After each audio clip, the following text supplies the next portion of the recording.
হ্যাঁ বন্ধু, অনিতার রান্নাঘরে স্বাগত জানিয়ে শুরু করছি আজকের রেসিপি কোনো তরকারি কিছু না। আজকে বানাবো মালপোয়া। তাই মালপোয়াটা আমি কিভাবে কি ব্যাটারটাকে গুছাবো সেটাকে আমি দেখাবো। ওই জন্য করলাম। তো এখানে নেব সুজি। তো বেশি তো বানাবো না, তাই 200 গ্রাম সুজি, সেখানে আমি 100 গ্রামের থেকে একটু বেশি নিলাম।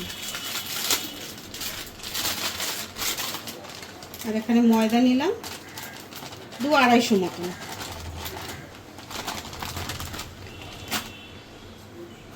আর চিনি দেবো,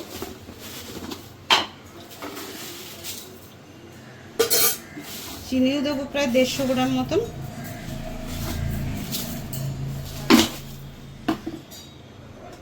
আর তারপরে দেবো এখানে নারকেল আর তাল একসঙ্গে করা রয়েছে, সেটা দেবো। এটা তো অনেকেই জানেন, তালের মালপোয়া করে অনেকেই।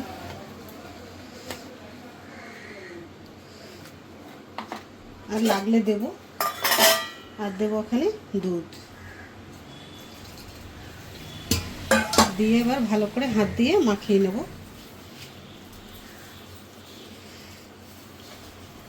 তাহলে তাল দিলে তাহলে আর এলাচের গুঁড়োটা দিতে হয় না,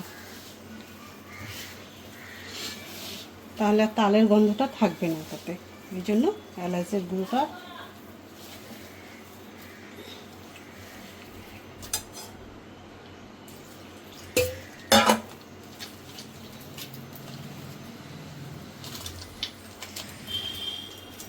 আর এই দুধটাকে যেটা দিলাম এটাও ফুটানো ছিল, ঠান্ডা আছে এখন একদম। এটা মাখিয়ে যতক্ষণ রেখে দিতে পারবেন তত ভালো।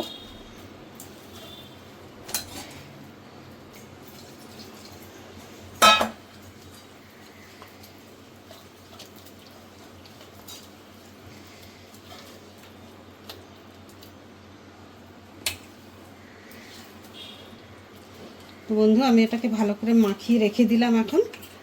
এখন তো করব না, কমসে কম 3-4 ঘন্টা বাদে এটাকে করব। তখন যদি আরেকটু জল বা দুধ কিছু লাগে, এত তো ঘনটা হবে না, আর একটু পাতলা করতে হবে আর সুজিটাও ভালো করে ভিজে যাবে ততক্ষণে। আর তখনই আমি নুন মিষ্টি ফিষ্টি কীভাবে ঠিকঠাক আছে কি না ওগুলোকে আমি দেখে নেব। এখন এইভাবে ঢাকা দিয়ে রেখে দেবো। কমসে কম 3-4 ঘন্টা তো মিনিমাম রাখতেই হবে। তো আমি একে ঢাকা দিয়ে এবার রেখে দেবো। দেখলেন আপনার কীভাবে আমি মাখালাম। তো অনেকেই বলে যে পুরোটা দেখানো হয় না যখন কিছু করি, তা সেই জন্য আমি এই মাখানোটা দেখিয়ে দিলাম যে কিভাবে এটা মাখাতে হয়। পুরো যা যা দিলাম পরিমাণ তো বলে দিলাম আমি।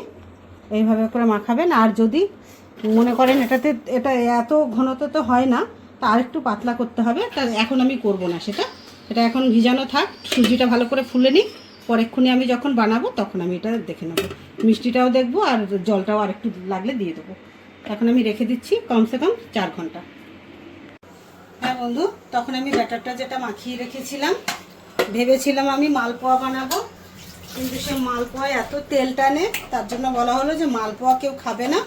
তার জন্য আমি এখন তালের বড়া করছি। তালের বড়ার মধ্যে আর আরেকটু ময়দা সব সুজি দিয়ে মাখিয়ে নিয়েছি। তা আমি এখন মালপোয়া আর করবো না, করবো তালের বড়া। দেখুন কীভাবে করছি। এটা সবাই করে, এটা তো ঘরোয়া জিনিস, এটা সবাই করতে পারে। আর এই সিজনে তো এটা করেই সবার ঘরে ঘরে।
হ্যাঁ বন্ধু, তো আমি কিছুটা একটু ভেজে নিই, তারপর আমি আসছি ফিরত।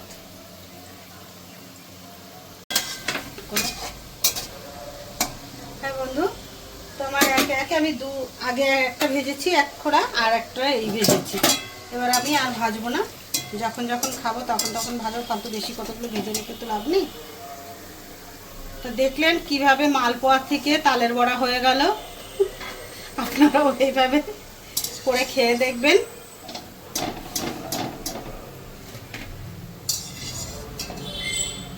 আপনাদের যদি ভালো লেগে থাকে লাইক, কমেন্ট, শেয়ার করবেন, আর আমার চ্যানেলটি সাবস্ক্রাইব করে আমার পাশে থাকবেন।